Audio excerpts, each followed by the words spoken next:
Freemason, illuminati,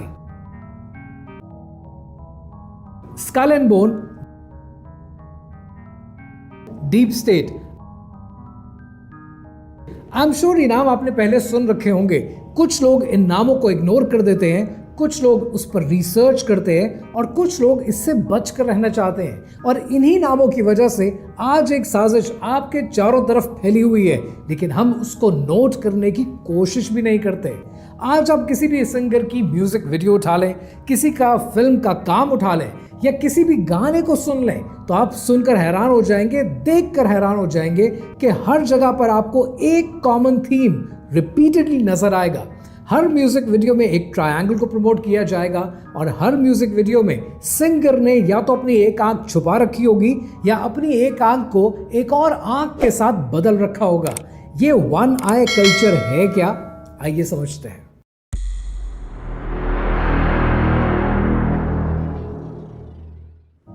one आई culture को समझने के लिए मैं आपको लेके जा रहा हूं माजी में 3000 BCE में, यानी आज से 5000 साल पहले, हजरत मूसा अलैहिस्सलाम से भी पहले, फिरौनों के हुकूमत संभालने से भी पहले, कि जब मिस्र में आबाद कौम का ये मानना था कि उनका खुदा हॉरस है और हॉरस एक ऐसा खुदा है जो उनका रखवाला तो है, लेकिन उसने अपने चचा सेथ के साथ लड़ाई की है और इस लड़ाई में उसकी एक आंख जाया हो गई है। वो अपनी एक आंख से चांद को रिप्रेजेंट करता है और अपनी दूसरी आंख से खुशहाली को और प्रोटेक्शन को रिप्रेजेंट करता है। ये हॉरस इनका वो खुदा है कि जो बहुत ज़्यादा कनेक्टेड है फिरौनों के साथ और वो फिरौनों को मिस्र की हुकूमत देना चाहता है। ये कैरेक्टर शायद फिरौन ने खुद क्रिएट किया ताकि इलाके पर, आवाम पर अपनी धाक बिठा सकें और अपनी हुकूमत कायम कर सकें, लेकिन इसके बारे में हिस्ट्री में आपको ज़्यादा मालूमात नहीं मिलती। तब के रहने वाले ये मानते थे कि हॉरस और आई ऑफ हॉरस की बड़ी ताकत है। इस एक आंख से उनकी ज़िंदगी में खुशहाली भी आ सकती है और ये आंख उन्हें प्रोटेक्ट करके भी रखती है। लेकिन कहानी सिर्फ यहीं ख़त्म नहीं होती। अब हमें 3000 BCE से बाहर निकलना है और मॉडर्न हिस्ट्री में आना है। अगर मॉडर्न हिस्ट्री को देखें तो आपको बहुत सी सीक्रेट सोसाइटीज नजर आती है। कुछ सोसाइटीज ऐसी है जिसके नाम शायद दुनिया आज भी नहीं जानती, लेकिन 3 सोसाइटीज बड़ी प्रोमिनेंट है। पहली है फ्रीमेसन, दूसरी है इल्यूमिनाटी और तीसरी है स्कल एंड बोन। फ्रीमेसन एक ऐसी सोसाइटी है कि जिसका आगाज 1717 में हुआ। ये सोसाइटी अपने बिलीफ सिस्टम रखती है, अपनी सेरेमनीज करती है और बड़ी क्लोज नेट सोसाइटी है। इस सोसाइटी के बारे में बहुत सी इंफॉर्मेशन आपको इंटरनेट से भी मिलती है। कुछ बातें इल्यूमिनाटी और फ्रीमेसन्स के बारे में हैं कि जो सच है और बहुत सी बातें ऐसी हैं जो सिर्फ मुबालगा आराई है, उनमें हकीकत कुछ नहीं है। लेकिन आज दुनिया में बड़ी बड़ी कॉन्स्पिरेसीज को उठाएंगे तो उसमें इन दो के नाम बहुत ज़्यादा शामिल होते हैं। उसकी वजह यह है कि इन्होंने religion with in a religion create करने की कोशिश की। फ्रीमेसन्स का मानना यह है कि हम ब्रदरहुड पे चलते हैं, हमें एक दूसरे की मदद करनी है, अपने मेंबर्स को प्रोटेक्ट करना है। जो मेंबर है वो मेंबर फॉर लाइफ है, लेकिन उसने फ्रीमेसन्स के असूलों को मानना है। जो मिशन है उस मिशन को लेकर चलना है। दुनिया में बड़े बड़े फ्रीमेसन्स गुजरे हैं, कुछ फर्स्ट डिग्री हैं, कुछ 10th डिग्री हैं, कुछ 32nd डिग्री हैं। लेकिन यहाँ पर एक और इम्पॉर्टेंट एलिमेंट है जिसको आप फरामोश नहीं कर सकते और वो इम्पॉर्टेंट एलिमेंट है इल्यूमिनाटी का। इल्यूमिनाटी का आगाज जर्मनी के शहर बवेरिया से हुआ 1766 में। लेकिन कहा यह जाता है कि इल्यूमिनाटी ने अपने सीक्रेट सोसाइटी के मिशन को जारी तो रखा, लेकिन कुछ अरसे के बाद इल्यूमिनाटी डिसफंक्शनल हो गई और आज दुनिया में एग्जिस्ट नहीं करती। मेरा बड़ा सिंपल सा और एक छोटा सा सवाल है आपसे, अगर तो कोई सीक्रेट सोसाइटी है, माना over the period of centuries investigative journalists और बहुत से विसल ब्लोअर्स इनके बारे में बताते रहे हैं, लेकिन वो सीक्रेट सोसाइटी क्या ही सीक्रेट सोसाइटी होगी कि अगर हर किसी को उसके बारे में पता होगा। सो ऐसे में आज बहुत सी सोसाइटीज एग्जिस्ट करती हैं जिनके आपने कभी नाम भी नहीं सुने, चाहे उसमें आप वाइट सुपरमेसिस्ट को डालें या चाहे किसी और सोसाइटी को। और ऐसे ही एक और सोसाइटी का भी जिक्र आता है कि जिसका नाम है स्कल एंड बोन सोसाइटी, और ये सोसाइटी येल में मौजूद है और 1832 में कायम हुई। और इसका भी एक ही मिशन था कि जो हमारे अलमनाए हैं, जो इस सोसाइटी के मेंबर हैं, इनकी प्रोटेक्शन करनी है, इनके टारगेट्स अचीव हों, उसमें सब मेंबर्स ने एक दूसरे की मदद करनी है। अब यहाँ पर एक बहुत बड़ा सवाल आता है ना कि ऐसे में इन सोसाइटीज का किरदार है क्या, इनका मिशन है क्या। फ्रीमेसन्स के बारे में आप जितना पढ़ेंगे आपको ये फील होगा कि चैरिटेबल काम करने हैं, दुनिया की मदद करनी है, दुनिया की हिफाजत करनी है। लेकिन यहाँ पर कुछ फ्रीमेसन्स ने क्या कमाल का काम किया, अब जरा सुनते हैं। अमेरिका अपनी आज़ादी की जंग लड़ रहा था और 1782 में जाकर अमेरिका ने अपनी ग्रेट सील लॉन्च की। इस ग्रेट सील को लॉन्च करने में अमेरिका की हिस्ट्री के बड़े बड़े नाम शामिल हैं, जिसमें जॉर्ज वॉशिंगटन का नाम शामिल है, बेंजामिन फ्रैंकलिन का नाम शामिल है। अब इन नामों को अगर आप गौर से सुने और गौर से समझने की कोशिश करें तो बेंजामिन फ्रैंकलिन जो कि एक कंफर्म्ड फ्रीमेसन है, उनका जिक्र आपको मिलता है। अगर जॉर्ज वॉशिंगटन का जिक्र करें तो he is a 33rd degree Freemason.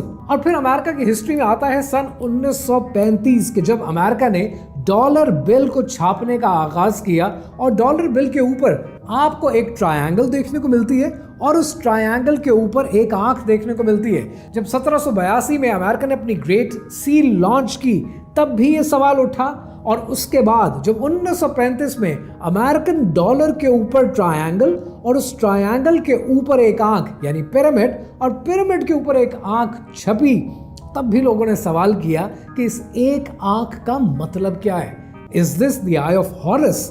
तो तब उस जमाने के इन लीडर्स ने कहा कि ये आई ऑफ हॉरस नहीं, ये आई ऑफ प्रोविडेंस है, यानी ऑल सीइंग आई, एक ऐसी आंख जो कि खुदा न खास्ता ये रब्बे कायनात की आंख है जो हमें हर मुश्किल में, हर दर्द में, हर तकलीफ में देख रहा है। तो उसका नाम इन्होंने आई ऑफ प्रोविडेंस रखा।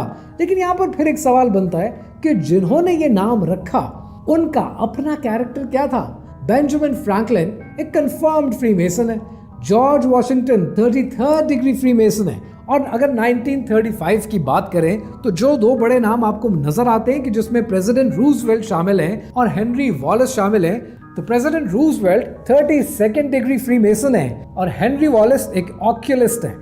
अब ये ऑक्यूलिस्ट क्या है, पेगन का सिलसिला क्या है, बेबीलोनिया की तहजीब क्या थी और बेबीलोनिया से जो बाल का कैरेक्टर निकलता है जो आपको बैलेंसियागा के बैग पे मिलता है, ये कहानी क्या है, इसके बारे में फिर बात करेंगे। लेकिन यहाँ पर जो हम बात कर रहे हैं वो ये कि eye of providence is actually the eye of Horus. ये वो एक आंख है कि जिसको कॉमन बनाया जा रहा है एक आम इंसान को वरगलाने के लिए और उसको नॉर्मलाइज करने के लिए। ये एक आंख आपके कल्चर का रेगुलर हिस्सा बन जाए।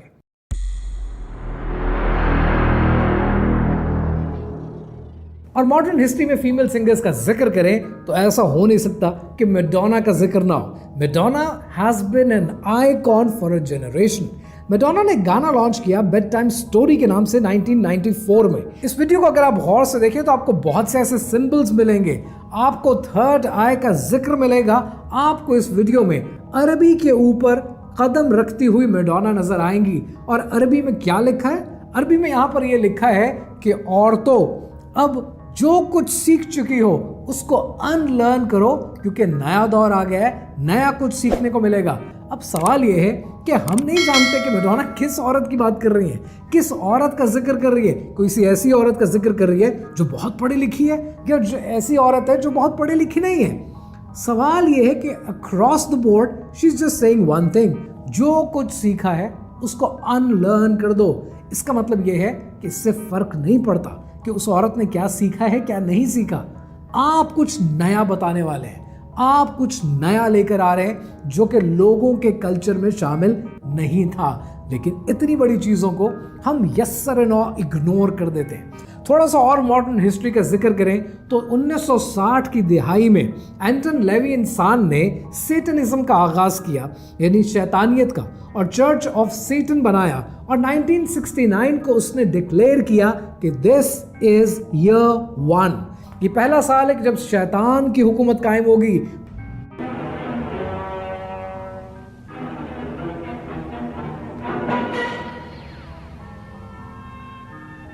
Don't be afraid. This is not a recruitment film for Satanism. You're either a real Satanist, a true Satanist, or not. And if you are, you were born that way.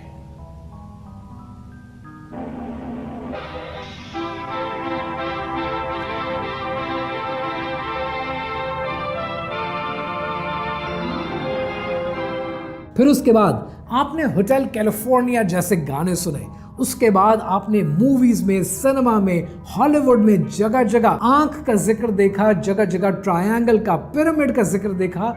ये सारा culture वक्त के साथ साथ आपकी नजरों के सामने बदलता चला गया।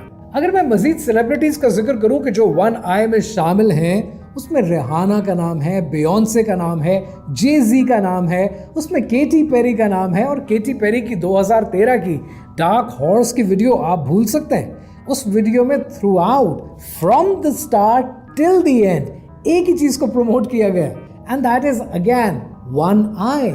एक आंख के कल्चर को कॉमन बनाने की कोशिश की गई है। और अगर मॉडर्न हिस्ट्री में और आए तो आजकल के दौर में लिटिल नास एक्स के नाम से सिंगर मिलता है जो गाने बनाता ही सेटनिज्म के ऊपर है। वो शैतान की झोली में, उसकी गोद में नाचने की कोशिश करता है। बियॉन्से का ये कॉन्सर्ट याद है आपको? इस कॉन्सर्ट के बीच में ऐसे सब्लिमिनल मैसेजेस दिए जाते हैं ताकि आपकी यूथ इन मैसेजेस का मतलब वही ले जो ये देना चाहते हैं। और जो मतलब ये देना चाहते हैं वो आपके लिए और आपकी आने वाली नस्लों के लिए इंतहाई खतरनाक है।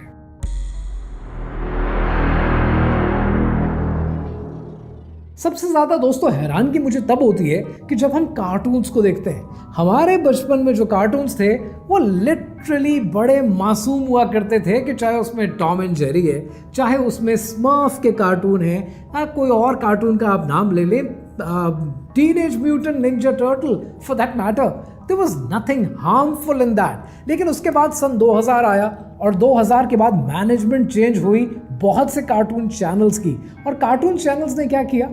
कार्टून चैनल्स ने अपना मिशन बना दिया। डिज्नी की ये वीडियो सामने पड़ी हुई है लोगों के, जिसमें डिज्नी की मैनेजमेंट खुद कह रही है कि हम क्वीर LGBT को कॉमन बना रहे हैं अपने कार्टून्स के जरिए। हम उन बच्चों को अपनी टारगेट मार्केट बना रहे हैं ताकि 7 साल के बच्चे एक ब्रांड के साथ एसोसिएट कर सकें, उस आइडियोलॉजी के साथ एसोसिएट कर सकें। आप हैरान नहीं होते कि आपको डिस्पिकेबल मी के नाम से ऐसे कार्टून दिखाए जाते हैं जिसमें एक आंख वाले मिनियन सबको पसंद आ रहे हैं?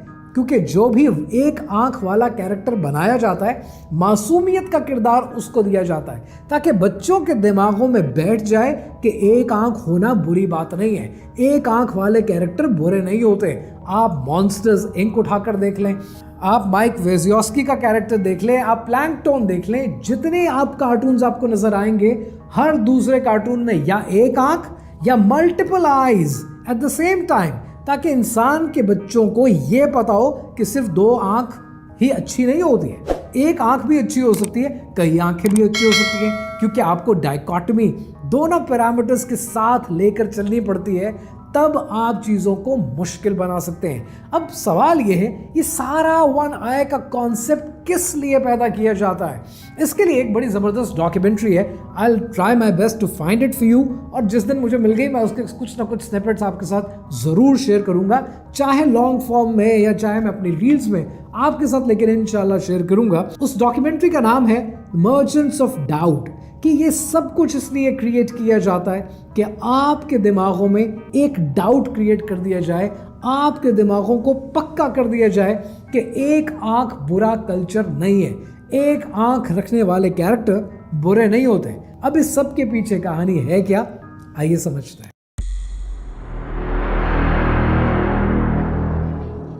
दोस्तों, नबी पाक सल्लल्लाहु अलैहि वसल्लम ने इरशाद फरमाया, और उसका मफहूम यह है कि दुनिया के हर पैगंबर ने अपनी कौम को फितने दज्जाल के बारे में बता रखा है। अभी मैं आपको चंद एक रेफरेंसेस दे रहा हूँ 2-3 रिलीजन से, इनको अगर आप स्टडी करना चाहें then you can certainly go on and search about it. Judaism के अंदर, अगर जूडाइज्म के अंदर आप आर्मेलियस पढ़ें, और आर्मेलियस के अंदर बहुत साफ साफ एंटी क्राइस्ट का जिक्र है, और जिक्र क्या है कि ये जो एंटी क्राइस्ट है इसकी एक आंख बड़ी और एक आंख छोटी होगी। तो क्रिश्चियनिटी में सूटोपिग्राफिया के अंदर भी एंटी क्राइस्ट का आपको जिक्र मिलता है, और ये जिक्र इस तरीके से किया गया है कि एक आंख की डिफॉर्मिटी का जिक्र किया गया है। और हमारे दीन ने आपको बार बार बताया कि अगर आप ईमान वाले हैं तो सिर्फ आंख भी काफ़ी नहीं है, आप माथे पर भी पढ़ सकेंगे कफरा। आप ये जान सकेंगे कि ये कुफ्र है, ये काफिर है, ये सच्चा नहीं है। और ये इसी वजह से मसीहुद दज्जाल कहलाता है, यानी झूठा, 2 नंबर, फ्रॉडी। और इसी को कॉमन बनाने के लिए आज दुनिया भर का मीडिया लगा हुआ है। इसमें इंपॉर्टेंट बात पता क्या है? इंपॉर्टेंट बात यह कि जिस चीज को आज आप पहली बार मिनियन देखेंगे, एक आंख का कैरेक्टर देखेंगे, आप हैरान हो जाएंगे। आप तो अवेयर हो गए, वो तो चाहते थे कि आप अवेयर ना हो, लेकिन with the passage of time ये खराबी आपके अंदर पैदा हो जाएगी। कैसे? थोड़ा सा समझते हैं। आपने ये नोट किया होगा कि हमारे बचपन में एक कैरेक्टर आया करता था, एक टेलीविजन सिटकॉम हुआ करता था, और उस सिटकॉम का नाम था हैना मोंटाना। हैना मोंटाना एक उछलने कूदने वाली लड़की है जो कभी गाने गा रही है, कभी फन कर रही है, फैमिली गर्ल, बड़ी अच्छी सी एक कैरेक्टर बना दिया। ये कैरेक्टर प्ले किसने किया? ये कैरेक्टर प्ले किया माइली साइरस ने। माइली साइरस ने ये कैरेक्टर प्ले कर दिया और हमारी उम्र के बच्चे उसको देख देख कर, हमारे से छोटे बच्चे वो देख देख कर जवान हो गए, बड़े हो गए। अब क्या हुआ? अब जिन लोगों ने माइली साइरस को रोल मॉडल बना लिया, वो तो माइली साइरस को आज भी फॉलो करेंगे। अब सवाल ये है कि माइली साइरस अब शायद हैना मोंटाना का किरदार नहीं करती होगी, लेकिन वो अपनी जिंदगी में जो किरदार कर रही होगी, जिसको देखकर अब आंखें फटी की फटी रह जाती हैं कि ये कर क्या रही है। अब जब वो ये करेगी तो जिन लोगों ने इसको रोल मॉडल बना रखा है, वो इस चीज में भी उसको रोल मॉडल बनाएंगे। This is called creation of illusion. एक इल्यूजन बनाया जाता है। जब आप उस इल्यूजन को रोल मॉडल बना देते हैं तो उनका किरदार बदल दिया जाता है, बदले में आपका किरदार भी बदल जाता है। This is part of the global scheme that is being played against you.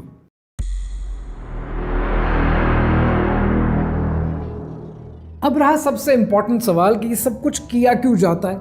आपके सामने एक आंख को, पिरामिड को कॉमन क्यों बनाया जाता है? As far as I am concern, my take is कि चाहे आप फ्री मेसन्स का जिक्र करें, इल्यूमिनाटी का जिक्र करें, स्कल एंड बोन का जिक्र करें और सीक्रेट सोसाइटीज का जिक्र करें, इन सब का एक ही काम होता है, ये है डीप स्टेट। और आज दुनिया मुल्कों की हुकूमतें नहीं चलाती हैं, आज दुनिया की हुकूमतें डीप स्टेट चलाती हैं। एक मुल्क की सीक्रेट एजेंसी दूसरा मुल्क की सीक्रेट एजेंसी के साथ गवर्नमेंट के जेर साया आपस में कनेक्टेड होती हैं। आज दुनिया डीप स्टेट चलाती है, और जिस दिन डीप स्टेट का कंट्रोल इनके हाथ में होता है, ये अपनी मर्जी के फैसले कर लेते हैं। So free masons, Illuminati, bone and skull और बहुत सारी ऐसी सीक्रेट सोसाइटीज, ये डीप स्टेट है और ये अपने मिशन पे कायम है। और वो मिशन क्या है? वो है दज्जाली मिशन। अब इस दज्जाली मिशन के बारे में 3 बातें क्विकली समझ लीजिए। पहली चीज ये कि ये जो दज्जाली मिशन है, इसका एक ही काम है कि दज्जाल से रिलेटेड हर चीज को इतना कॉमन बना दिया जाए कि जब ये आपके सामने आए, आप मिनोहन ईमान ले आए, आप 1 सेकंड की हिचकिचाहट ना दिखाएं, क्योंकि आप ऑलरेडी सोल्ड हैं। और आज से सोल्ड नहीं है, आपको बचपन से उंगली पकड़ के चलाए गए। कार्टून्स आपकी मर्जी के, इनकी मर्जी के मुताबिक दिखाए गए हैं। आपको लगा आपकी मर्जी के है, आपको हर वो चीज दिखाई गई, हर वो निजाम बेचा गया जिस पर आप ऑब्जेक्ट नहीं करेंगे। दज्जाल ने जब आना है, मेरा नुक्ता नजर ये है कि जब दज्जाल ने आना है तो वो आते ही आपके सामने एक जालिम और जाबिर नजर नहीं आएगा। वो आपके सामने हर वो काम करेगा जो आप ऑलरेडी कर रहे हैं, और ऐसे में आपको वो बिल्कुल कॉमन लगेगा कि एक्चुअली तो हमारे भले के लिए, अगर सूद है तो क्या बुराई है, अगर शराब है तो क्या बुराई है। सब चीजें इतनी कॉमन होंगी कि आपका मानना आसान हो जाएगा। इस फितने को पहचाने, जितना जल्दी हो सकता है उतना पहचाने, और अपने इर्द गिर्द के लोगों को जितनी जल्दी अवेयरनेस दे सकते हैं उतनी जल्दी अवेयरनेस दें।